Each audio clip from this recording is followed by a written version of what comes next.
If we could rate the LEGO Technic Winter 2021 wave of sets, what grade would it get, and how well does it stack up against other winter waves of LEGO Technic? I'm Unbreakme, and today we're going to be taking a look at the wave as a whole. So first of all, let's start out with my most favorite set, which is the LEGO Technic Offroad Buggy that comes with Control Plus. It comes with two main LEGO Technic large motors and one powered up hub. So the electronics alone, 40 plus 40 plus 90, is equal to $170, but yet this set costs only $130, and on top of the electronics, it gets all the pieces, the brand new tires, and it gets 4 shock absorbers. So for such a cheap set, you get full RC and you get shock absorbers. So it performs in the off-road really well, extremely well. This is really incredible. And so the off-road buggy pretty much doesn't get any complaints from me. I would say, it's a solid set, 10 out of 10. It doesn't have any flaws. The next set I want to talk about is the LEGO Technic Ferrari 488 GTE. Now this Ferrari kind of split many LEGO Technic fans down the middle because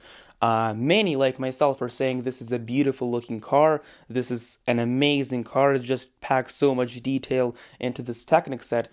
But I've seen a lot of arguments for this car that say that it lacks functionality and it has like this giant hole at the bottom, which could easily fit in a 4-speed transmission, for example, and the chassis itself kind of bends a lot, so it's not really structurally reinforced a lot. I think the main issue of the Ferrari is the price tag. Like $170, that's just so steep for pretty much only a display model. When you're paying $170, what you should really be focusing is the functionality, the mechanisms, and the authenticity. Yes, this car looks very detailed, but even the suspension, for example, although it doesn't bother me that much, it does bother quite a lot of fans. The car just sits way too high, almost like an off-roader instead of being an actual race car. So the LEGO Technic Ferrari 488 GTE isn't widely beloved by all the LEGO Technic fans, and I kind of agree because of the price tag. If this set was priced at maybe like $140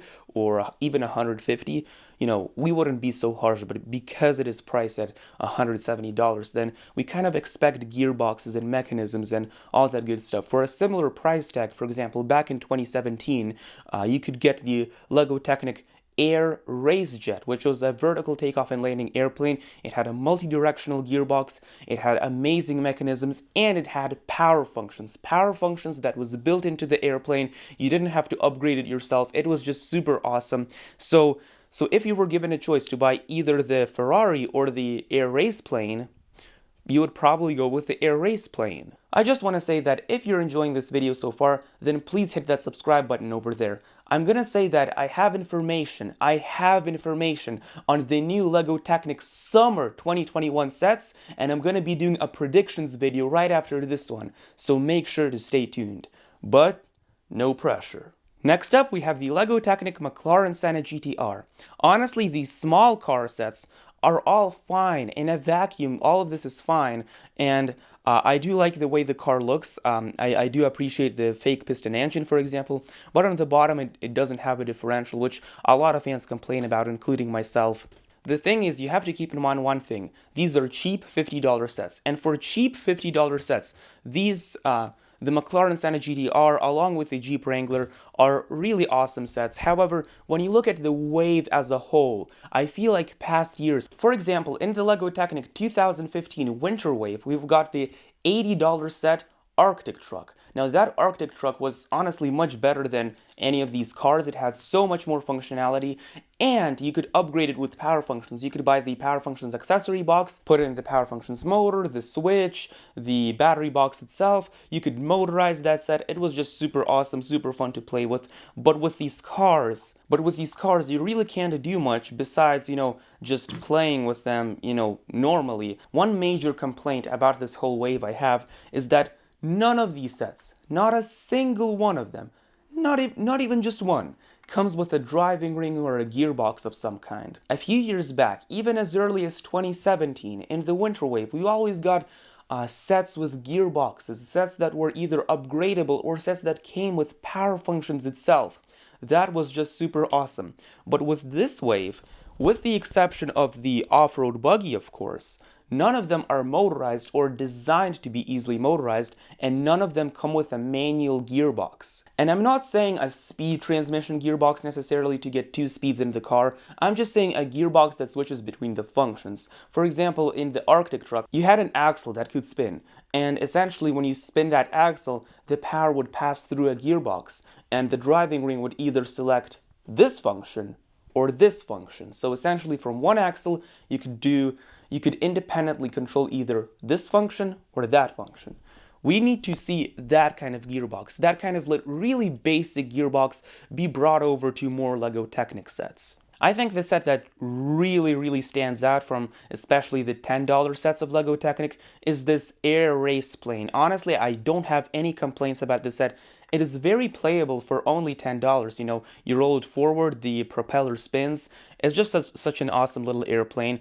And if you're asking about the LEGO Technic skid steer loader, I was actually unfortunately not able to get that set yet. But don't worry, as soon as I'm able to acquire that set on January 1st, I'm doing a review that very same day. I want to stress that in a vacuum, all of these sets are pretty good.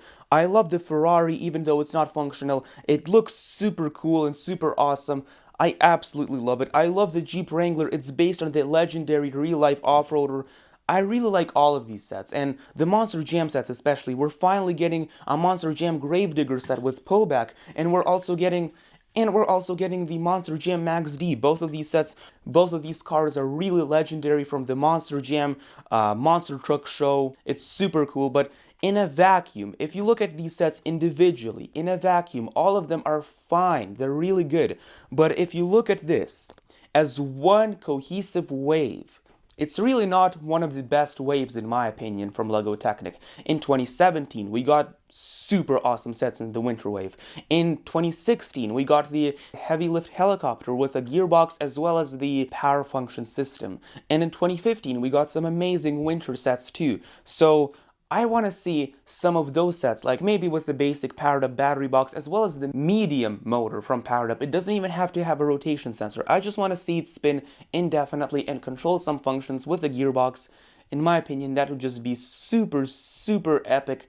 And for this Winter Wave, besides this one set, you're really not getting that much playability. Of course, with the Jeep Wrangler, for example, you can make it go off-road and you can extend the winch and stuff like that, but it's nothing compared to the playability of LEGO Technic we used to have in the past. So what's the final grade of this LEGO Technic Winter 2021 wave?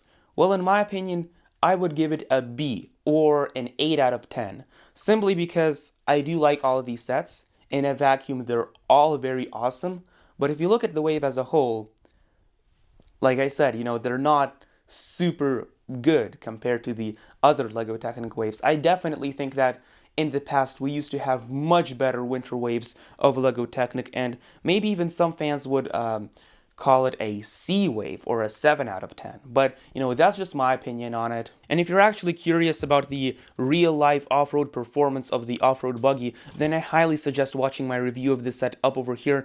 I also have reviews of the McLaren Santa GT-R, the Jeep Wrangler, the Ferrari, and much more. This is Yaron Brickme here, and I'll see you in the next one.